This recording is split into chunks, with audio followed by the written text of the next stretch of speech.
देखो, अभी तो जिसमें हमने बात किया था, खास करके हमने देखा था कारणता मूलक को, और किस तरह से कारणता मूलक को हमने एक्सप्लेन किया था कि कोई ना कोई कारण है। उसके पहले मैंने जटिलता पे बात की थी। जो कॉस्मोलॉजिकल हम लोग देखे थे, कॉस्मोलॉजिकल आर्गुमेंट, उसमें हमने ये देखा था कि जो ईश्वर की जो जगत में जो विद्यमान शक्तियां हैं, जो विश्व की शक्तियां हैं, गतिमान की कंसेप्ट को हमने देखा था कि कैसे गति को कॉन्सेप्ट में रख करके हमने ईश्वर को प्रूव करने की कोशिश की। क्योंकि हमने देखा कि मान लो कोई एक वस्तु है, उस वस्तु में यदि कोई डी वस्तु से कोई गति आ रही है, फिर बी वस्तु में सी से आ रही है, फिर डी से आ रही है, इस तरह से एक अनंत क्रियाएं चलती हैं। उस अनंत को खत्म करने के लिए, इनफाइनाइट को खत्म करने के लिए हमने उसको खत्म करने के लिए हमने क्या किया कि लास्ट में ईश्वर को हम मानते हैं कि जो अनंत शक्ति है जो आती है वो ईश्वर से आ रहा है। इस चीज को हमने डिस्कस किया था, तो पूछ सकते हो, कोई दिक्कत नहीं है। आज हम बेसिकली देखेंगे कारणता मूलक को, तो हमने देखा ही था। कॉस्मोलॉजिकल में हम लोग देख रहे थे, कॉस्मोलॉजिकल में एक मैंने गति की बात किया था। आज जो हमारी टॉपिक पे बात होगी वो आकस्मिकता मूलक प्रमाण की बात हम करेंगे। आज हम बात करेंगे आकस्मिकता मूलक प्रमाण की। तो सबसे पहली बात तो ये कि ये है क्या, और जिस तरह से हमने कहा था कि इसकी कुछ आलोचनाएं भी होंगी, तो उस आलोचना को भी आप यहाँ पे ले सकते हो। किसके वेस्टर्न फिलोसोफर ने क्या इस पे आलोचना किया है, या इंडियन फिलोसोफर ने इस पे क्या आलोचना किया है, उसको भी हम लोग देखेंगे। तो I think Geetanjali, this is your first class, I am right? Yes sir. कोई नहीं, आप इस क्लास को करो, और जो भी डाउट्स होता है आप क्लास के बाद आप मुझसे पूछ सकते हैं। दूसरी बात ये होगी कि जो मैंने आपको लिंक शेयर किया था, प्लेलिस्ट शेयर किया था यूट्यूब पे, उसमें आप जाएंगे तो जी स्टार्टिंग का जो फिलोसफी ऑफ रिलीजन की जो क्लास होती है, ये सारी वीडियोस वहाँ पे 8 वीडियोस वहाँ पे अपलोड कर दिया गया है। वो आप देख लेना। यदि कोई डाउट होता है तो आप जो ग्रुप है उसमें आप कमेंट करके पूछ सकते हो, हम आपको वहाँ पे रिप्लाई दे देंगे, ठीक है? तो बाकी आज की क्लास को हम देखते हैं, थोड़ा सा पैसेंस के साथ सुनो। तो अभी बोरिंग ज्यादा नहीं लगेगा, लेकिन हाँ थोड़ा सा हो सकता है तुम इंटरकनेक्ट ना कर पाओ, तो उसके लिए टेंशन नहीं लेना है। बाकी हम लोग देखते हैं, ठीक है? Yes sir.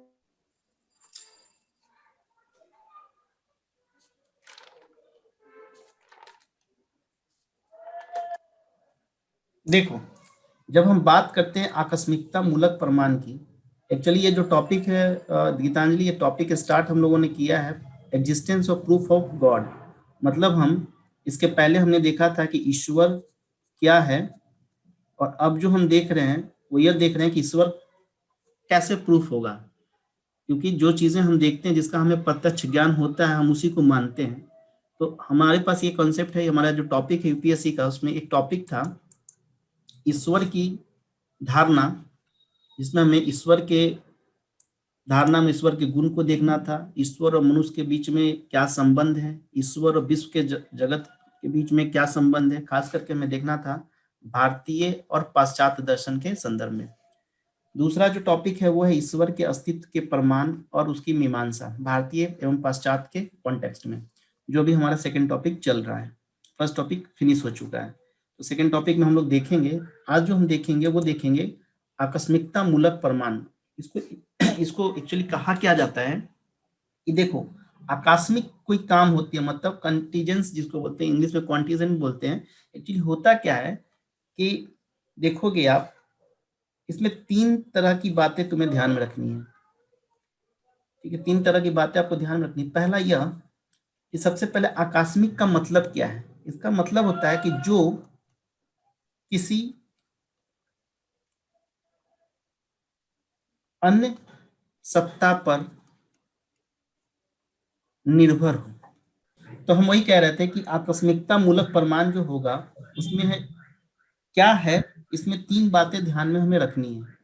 पहली यह कि जो किसी अन्य सत्ता पर निर्भर हो, उसे आप आकस्मिक बोलोगे, आकस्मिक है इसका मतलब। दूसरा पॉइंट ये याद रखना है कि जो अपनी व्याख्या, किसी का स्पीकर ऑन है, उसको थोड़ा सॉफ्ट कर लो, स्पीकर को म्यूट कर लो क्योंकि आवाज उधर से आ रही है। जो अपनी व्याख्या स्वयं न कर पाए उसे भी हम आकस्मिक बोलेंगे। तीसरा पॉइंट ये याद रखना है कि जो नश्वर हो, यानी नश्वर का मतलब यहां पे ये समझना कि मान लो वो अभी तो है लेकिन बाद में, अभी है लेकिन हमेशा नहीं रहेगा। जैसे हम और आप एक समय सॉरी जैसे हम और आप जो हैं, इसमें होता क्या है, हमारी एक एज है, हम एक एज के बाद नहीं होंगे। जिस तरह हमारे पूर्वज नहीं रहे हम भी नहीं रहेंगे, हम नश्वर हैं, पेड़ पौधे भी नश्वर हैं, वो एक टाइम ड्यूरेशन तक ही वो होगा। तो कहने का मतलब जो अभी है लेकिन हमेशा नहीं रहेगा,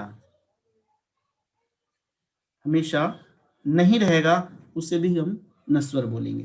तीसरा पॉइंट ये, इसमें एक चीज और याद रखना, कभी कभी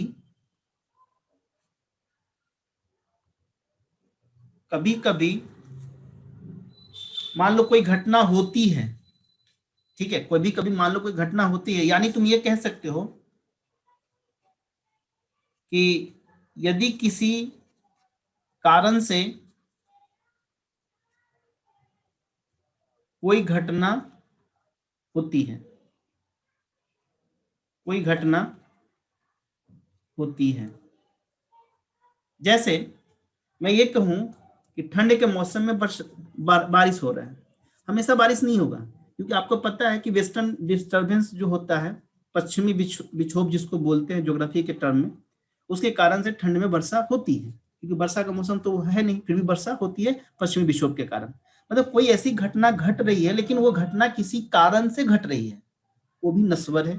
दूसरा, जो अभी तो है, प्रेजेंट में तो है लेकिन वो फ्यूचर में नहीं होगा, वो भी नश्वर होगा। तीसरी बात कि जो अपनी व्याख्या स्वयं न कर सके। मान लो मुझे अपने बारे में डिटेलिंग करनी है, तो मैं अपने बारे में स्वयं व्याख्या नहीं कर पाऊंगा, क्योंकि हमारी जो बॉडी बनी है उसमें बहुत सारी चीजें हैं, ठीक है, हमारा डीएनए होगा, हमारा जीन होगा, बहुत सारी चीजें होंगी जिसकी व्याख्या करके ही हम अपनी व्याख्या कर पाएंगे, लेकिन इंडिविजुअली हमारी कोई व्याख्या नहीं हो पाएगी, या हमारी एग्जिस्टेंस को लाने के लिए हमें अपने माता पिता का व्याख्या करना पड़ेगा। तो कहने का मतलब हो गया कि जब हम आकस्मिक मूलक तर्क की बात करते हैं, तो यहाँ पे ध्यान यह रखना है कि हम लोग चल रहे हैं ईश्वर के एग्जिस्टेंस को प्रूफ कर रहे हैं कि ईश्वर दुनिया में है। ये हमारी बात नहीं है, ये बात है जो धर्म शास्त्री हैं, जो धर्म के अनुयायी हैं, जो धर्म को मानने वाले हैं, चाहे वो चर्च के पादरी हों, चाहे वो जो भी धर्म के अपने आप को रिप्रेजेंटेटिव बोलते हैं, क्योंकि उन्हें तो प्रूफ करना पड़ेगा ना ईश्वर है, क्योंकि जब वो ईश्वर को प्रूफ नहीं कर पाएंगे तो फिर दुविधा होगी लोगों को, क्यों मानेगा लोग। तो यहाँ पे उनको प्रूफ करने के लिए उन्होंने कहा कि हम जो कॉस्मोलॉजिकल बात करते हैं, जिसमें हम विश्व मूलक की बात कर रहे हैं, जिसमें हम ये बात करते हैं कि कैसे आप ईश्वर के एग्जिस्टेंस को लोगों को प्रूफ करोगे, उसमें हमने दो चीज देखा था। एक तो हमने जटिल समस्या को लेकर के देखा कॉस्मोलॉजिकल में, एक देखा हमने गति के आधार पे, और एक हम देख रहे हैं आकस्मिकता के आधार पे, क्योंकि हमें यहाँ तो प्रूफ करना है कि हाँ ईश्वर है। समझ रही मेरी बात, यहां तक तो कोई दिक्कत नहीं हो रही है आप लोगों को? No sir. जब आकस्मिकता का मतलब है तो ध्यान में ये रखना है कि जिनकी व्याख्या करने के लिए वो खुद एबल नहीं है, खुद वो व्याख्या नहीं कर पाएगा, उसके लिए किसी न किसी की सहायता उसको लेनी पड़ेगी। दूसरी बात हमने ये बताया कि जो नश्वर है, अभी तो है, प्रेजेंट में तो वो चीजें हैं लेकिन फ्यूचर में वो हमें नहीं मिलेगा, इसलिए कि क्योंकि वो नश्वर है। उसी में मैंने ये बताया नश्वर में ही कि कभी कभी कोई घटना घटती है या कोई कार्य होता है और बार बार नहीं हो रहा है, क्योंकि किसी कारण से ही वो कार्य हो रहा है, तो फिर हम यहाँ पे कहेंगे ये भी क्या है, नश्वर है, क्योंकि ये कार्य हुआ और उसके बाद ये कार्य खत्म हो गया। ठीक है, अब ध्यान से सुनना आगे। खास करके देखोगे यूपीएससी का जब, यस सौरभ बोलिए। हाँ सौरभ बोलो। सर ये 20 मूलक में आपने बताया था कि एक्विनस ने अपनी पुस्तक सम्मा थियोलॉजिया में 3 को बताया था, गति मूलक, कारणता मूलक, आकस्मिकता। तो ये 2 कल कर दिए थे, आज तीसरा कर रहे हैं। तो सर जब ईश्वर नश्वर हो जाएगा तो फिर इसका मतलब सर्वशक्तिमान यहाँ पे नहीं है क्या भाई 20 मूलक प्रमाण के ये अंतर्गत? टॉपिक कंप्लीट तो हो जाने दो, तुम्हारे सवाल का जवाब मिल जाएगा। नस्वर की हम बात ही नहीं करेंगे, हम ईश्वर को नस्वर कर देंगे तो फिर सर्वशक्तिमान कैसे रहेगा ईश्वर? अच्छा सर, सर्वशक्तिमान ठीक नहीं है। रहेगा ना। जब तुम ईश्वर को नश्वर ही बना दोगे, जब ईश्वर खुद ही खत्म हो जाएगा तो फिर वो सर्वशक्तिमान का कॉन्सेप्ट ही नहीं रहेगा। ठीक है, हम यहाँ पे आकस्मिकता के बिहाफ पे, आकस्मिकता के आधार पे यह प्रूफ करेंगे कि ईश्वर है। आलोचनाएं इसकी भी होंगी, इसमें भी लोग आलोचना करेंगे, क्योंकि आलोचना तो होना ही होना है। दर्शन का बेस ही तो आलोचना के आधार पे ही बना है। हमने अपनी बात रखी, दूसरे लोग आए, हमारी बात को काटा, उन्होंने अपना बात रख दिया, हमारी आलोचना किया उन्होंने। हमारे दर्शन में यदि कोई कमी दिखती है उन्हें, वो आलोचना करेंगे, यहाँ भी आलोचना होगा। लेकिन यहाँ ईश्वर को नश्वर नहीं कह रहा है, यहाँ पर आकस्मिकता के बिहाफ पे, आकस्मिकता के आधार पे हम प्रूफ करेंगे कि ईश्वर की एग्जिस्टेंस है। ये चीज हम यहाँ पे बताने की कोशिश कर रहे हैं। ठीक है, और किसी को कोई डाउट हो रहा है यहाँ पे क्या? सर अभी तो स्टार्ट ही हुआ है, अभी डाउट कहाँ होगा। चलो तो डाउट मत करो, कोई दिक्कत नहीं है, तुम्हारे डाउट का सॉल्यूशन क्लास होते होते कंप्लीट हो जाएगा। खास करके ध्यान रखना, यूपीएससी का जब हम सिलेबस देखते हैं, अभी हाल के जो वर्षों में प्रश्न पूछे गए खास करके यूपीएससी में, तो सृष्टि मूलक पे ज्यादा उनका फोकस है। सृष्टि मूलक तर्क पर देखोगे कि हाल के वर्षों में काफी प्रश्न पूछे गए हैं, हाल के वर्षों में काफी प्रश्न आए हैं, लेकिन हमारे सिलेबस का पार्ट है तो हमें पढ़ना चाहिए। जैसे अभी मैंने तुम्हें थोड़ा देर पहले ही बताया कि मान लो कि कभी कभी जैसे ठंड का मौसम है, अब नवंबर का महीना चल रहा है, दिसंबर का महीना आएगा, तो नवंबर या दिसंबर के महीने में तुम देखोगे कि बारिश होती है, जनरली हो जाती है।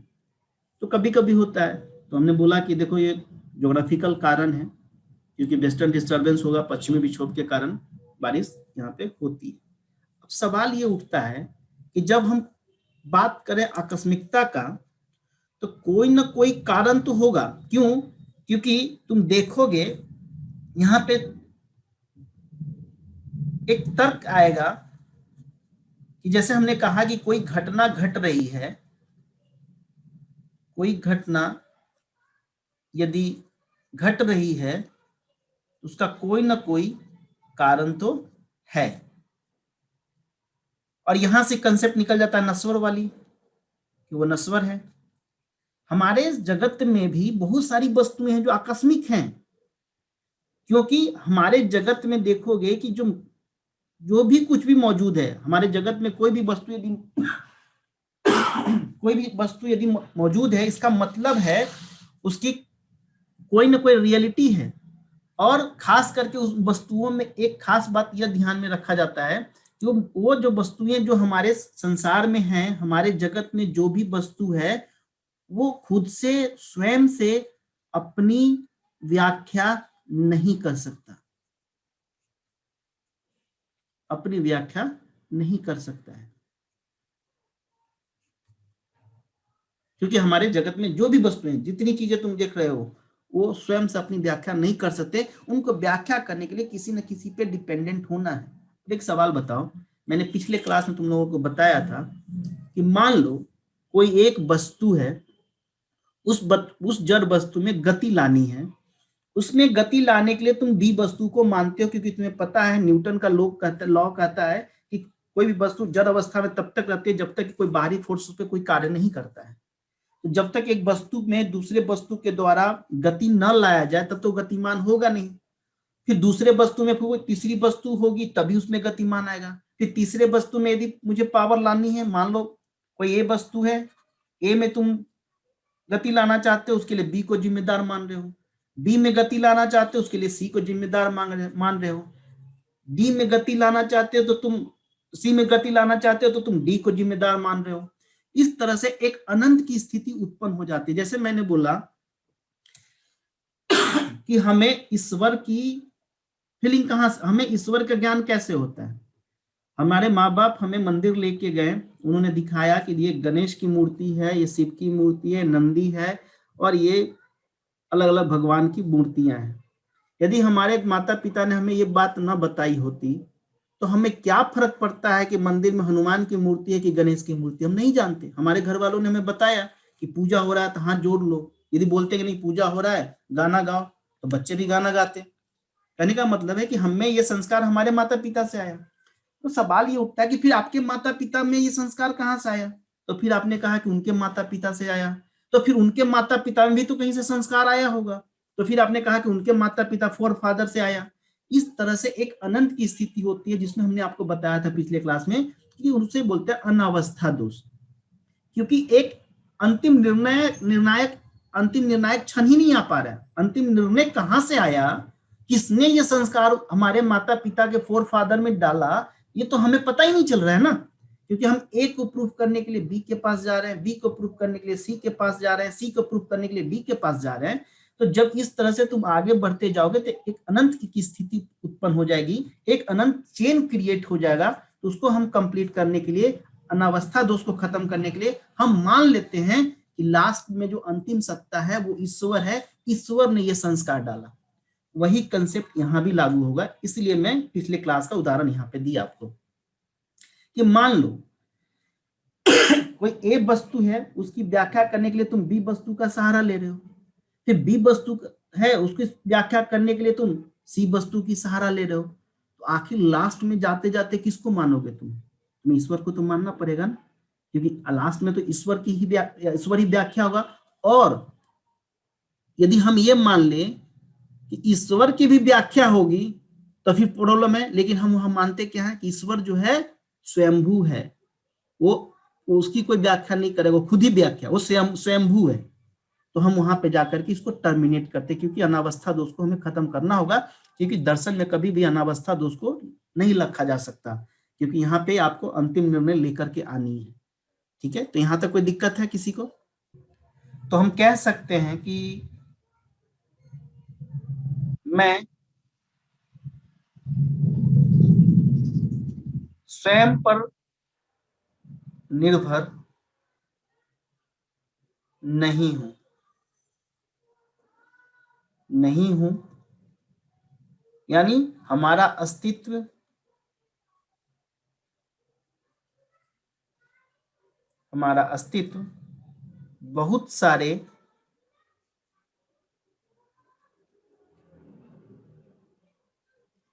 बहुत सारे घटकों पर निर्भर है, बहुत सारे घटकों पर निर्भर है।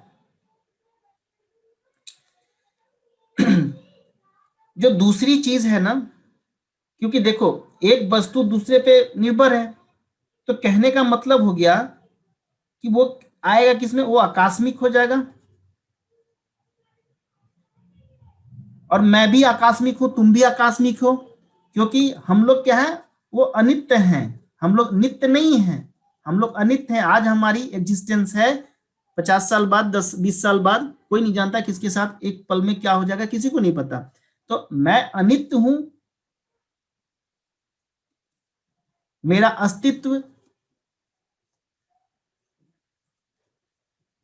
अस्तित्व कुछ खास समय के लिए है, कुछ साल, कुछ दशक के लिए, कुछ खास समय के बाद खत्म हो जाएगा।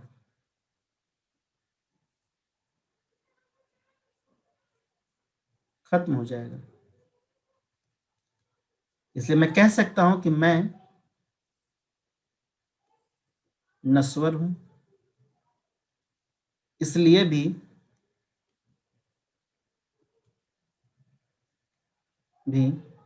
मैं आकस्मिक हूं।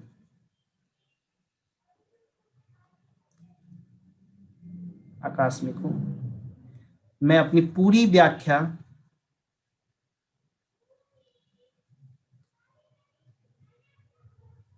पूरी व्याख्या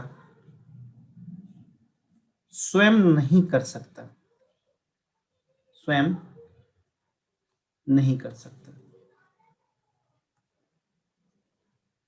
अब देखो, अब ध्यान दो, यदि कोई वस्तु है ए और इसकी व्याख्या हमें करनी है, तो हमें वस्तु बी वस्तु की सहायता लेनी पड़ेगी हमें वस्तु ए की व्याख्या करने के लिए। आपको पता है कि जगत की सारी जो वस्तुएं हैं, जगत की सारी वस्तुएं आकस्मिक हैं, आकस्मिक हैं। तो जो शब्द अभी मैंने समझाया वो इसी चीज को मैं फिर से यही बता रहा हूं कि तो मान लो कोई वस्तु ए है, ए की व्याख्या करने के लिए तुम बी को लोगे, बी की व्याख्या करने के लिए तुम सी को लोगे, और सी की व्याख्या करने के लिए तुम डी को लोगे, और इस तरह से एक अनंत अनंत चेन क्रिएट हो जाएगा तुम्हारे पास। और आपको पता है, मैंने अभी समझाया ही कि ये चेन जो क्रिएट होगा वो होगा अनावस्था दोष, अनावस्था दोष, अनावस्था दोष होगा। अब इससे हमें बचने के लिए क्या करना होगा, क्योंकि अनावस्था दोष तो चलेगा नहीं दर्शन में। तो देखो, इससे हम बचने के लिए क्या करेंगे, इस अनावस्था दोष से यदि हमें बचना है तो बचने के लिए हमें एक ऐसी सत्ता को मानना पड़ेगा, एक ऐसी सत्ता को हमें मानना पड़ेगा, हमें मानना पड़ेगा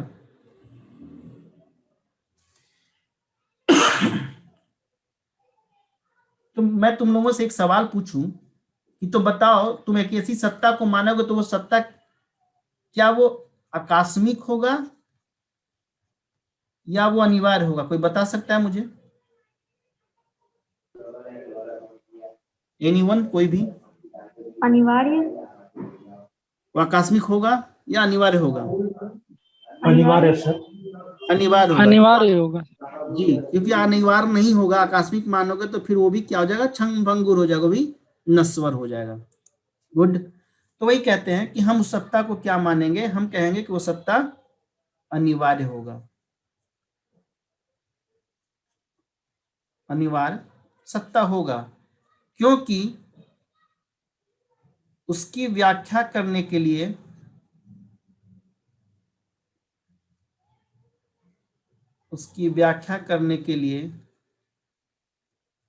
हमें किसी अन्य सत्ता की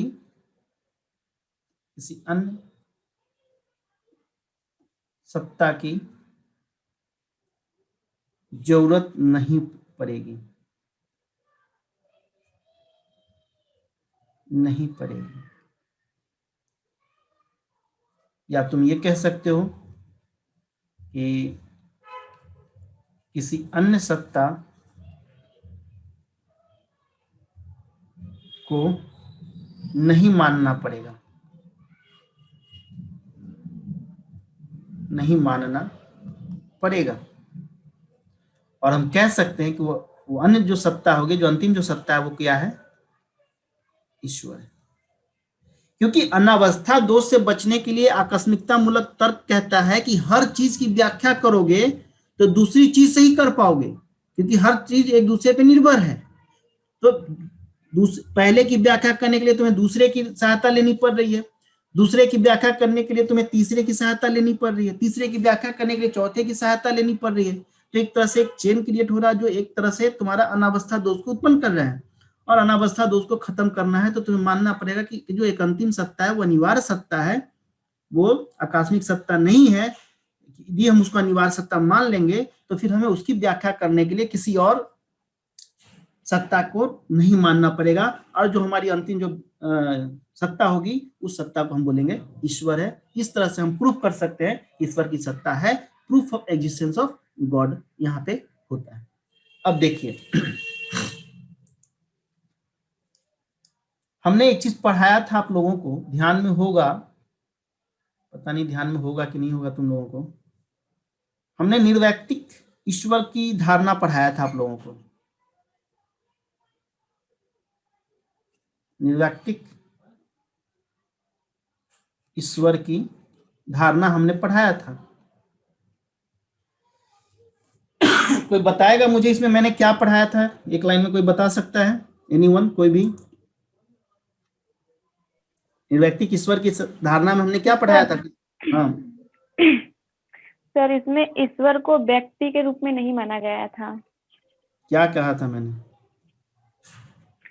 इसमें मतलब सर जो मतलब कि जो गुण मनुष्य में होते हैं वो ईश्वर में नहीं होते हैं, ऐसा आपने बताया था। नहीं, जैसे व्यक्तिगत मतलब व्यक्तिक ईश्वर मानने से प्रॉब्लम ये हो गया था कि सारा चीज सीमित हो गया था। जैसे वो सर्वशक्तिमान नहीं हो सकता है, एग्जाम्पल में बताया था, क्या ईश्वर वैसा पत्थर बना सकता है जिसे खुद ही नहीं उठा मतलब हमने सकते? मोरली एट्रीब्यूट्स को देखा था और मेटाफिजिकल एट्रीब्यूट्स को देखा था। मतलब वही कहा था कि ऐसी सत्ता हमें चाहिए जो सभी की व्याख्या करने में सक्षम हो।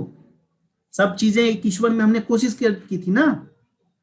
निर्वैयक्तिक ईश्वर को थोड़ा सा ध्यान में रखो, मैंने ये कहा था कि हम ऐसा ईश्वर की सत्ता बनाना चाहते थे कि वो हर चीज का एक्सप्लेनेशन कर दे, तभी तो प्रॉब्लम हो जाती थी ना।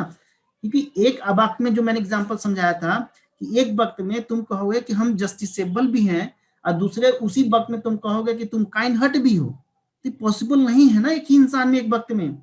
जैसे मैंने एग्जांपल दिया था कि जज जो है, जज का काम है जस्टिस करना, और उसके पास कोई रोता बिलखता कोई क्रिमिनल आ जाए उसको माफी दे दे और बोले कि मैं न्याय प्रिय हूं, तो फिर न्याय कैसे होगा? एक वक्त आप एक तरफ कह रहे हो कि हम न्याय प्रिय हैं, दूसरे तरफ आप कह रहे हो कि हम दयालु भी हैं। तो न्याय प्रिय भी हैं और दयालु भी हैं, कैसे पॉसिबल है? आपके कॉन्स्टिट्यूशन ने, आपके कानून ने कहा है कि जो जैसा क्राइम करेगा उसको ऐसा सजा देंगे, लेकिन आप पार्डन कर दे रहे हो स्पेशल कंडीशन में। तो फिर आप कैसे कहोगे कि आप जस्टिसेबल हो? आप न्यायप्रिय कैसे हुए? फिर बात समझ में आ रही है? किसी ने चोरी किया तो आपने कहा कि उसको सजा मिलेगी, लेकिन किसी ने भूख के मारे चोरी किया, किसी का कोई बीमार था, कोई हॉस्पिटलाइज्ड है, उसके लिए उसके पास पैसे नहीं थे, फिर उसने चोरी किया, फिर उसने वो तर्क दिया कि नहीं मैंने इस परिस्थिति में चोरी किया, तो फिर तो आप तो काइंडनेस है। हमारा ईश्वर क्या है? हमारे साथ यही हुआ ना कि मान लो हम लोग ईश्वर के पास भगवान के से दुआ करते हैं कि कोई मान लो गलत कार्य कर दिया, अब भगवान की पूजा पाठ करोगे, जैसे क्षमा याचना पत्र भेज रहे थे वो इंग्लैंड में, कि आप क्षमा याचना पत्र खरीदिए, आपको ईश्वर की, आपने जितनी भी गलतियां की ईश्वर माफ कर देगा। और दूसरे तरफ आप कह रहे हो कि ईश्वर न्याय प्रिय है, वो न्याय सबके साथ करता है। तो इस प्रॉब्लम थी। हमारा काम यही था कि हम निर्वैयक्तिक ईश्वर की धारणा में ही देखने की कोशिश करते थे कि ईश्वर जो है जितनी भी तरह की प्रॉब्लम आती है सबको वो एक्सप्लेन करने में सक्षम हो ईश्वर हमारा। निर्वैयक्तिक ईश्वर की धारणा में हमने ये पढ़ा था आपके साथ, आपको बताया था हमने कि निर्वैयक्तिक ईश्वर में सारे सक्षम गुण हम जो भी अच्छे अच्छे गुण थे सब डालने लगे ईश्वर के अंदर। सर्वशक्तिमान, सर्वबुद्धिमान, सर्वयज्ञ, सर्वत्र, जितनी चीजें थी सब चीज डालने लगे, तभी तो प्रॉब्लम हो जाती है ना। अब समझ में आ रहा है मैं किस पॉइंट पे आपको बता रहा हूं? क्या हुआ, सबको कंफ्यूजन हो गया? नहीं सर, सही है। तो वही कह रहा था कि जब हम निर्वैयक्तिक ईश्वर की बात करते हैं तो उसमें हम ये कोशिश करते हैं कि जो सत्ता की हम कल्पना कर रहे हैं वो सत्ता में सब कुछ सक्षम होना चाहिए, किसी भी प्रॉब्लम का सॉल्यूशन उस ईश्वर में होना चाहिए। तभी ये दिक्कत होती थी जब हम एक ही आदमी में सब क्वालिटी डाल देंगे, हम ईमानदार भी हैं, हम न्यायप्रिय भी हैं, हम दयालु भी हैं, हम सर्वशक्तिमान भी हैं। तो वही सवाल उठता था ना कि जब आप ईश्वर जब दयालु ही है तो फिर लोग कोरोना से मर रहे हैं, भूखमरी से मर रहे हैं, बेरोजगारी से मर रहे हैं, बीमारी से मर रहे हैं, तो फिर ईश्वर कहाँ सोया हुआ है? आना चाहिए ना उसे। वो तो सर्वशक्तिमान है, वो तो सभी प्रॉब्लम को सॉर्ट आउट कर देगा, तो क्यों नहीं करता है? इसका मतलब ईश्वर दयालु तो नहीं है। कैसे हो सकता है कोई दयालु? सारे ईश्वर के संतान हैं, कोई भूखे मर रहा है, कोई बीमारी से मर रहा है, और किसी को तुम इतना दे रहे हो कि देश छोड़ करके भाग रहा है? तो फिर कैसे हुए आप दयालु? सवाल उठेगी ना। तो वही चीज था कि निर्वैतिक ईश्वर की जब हम बात करते हैं तो हम कोशिश करते हैं कि सारी सक्षम क्वालिटी जो उस ईश्वर में हम डालेंगे।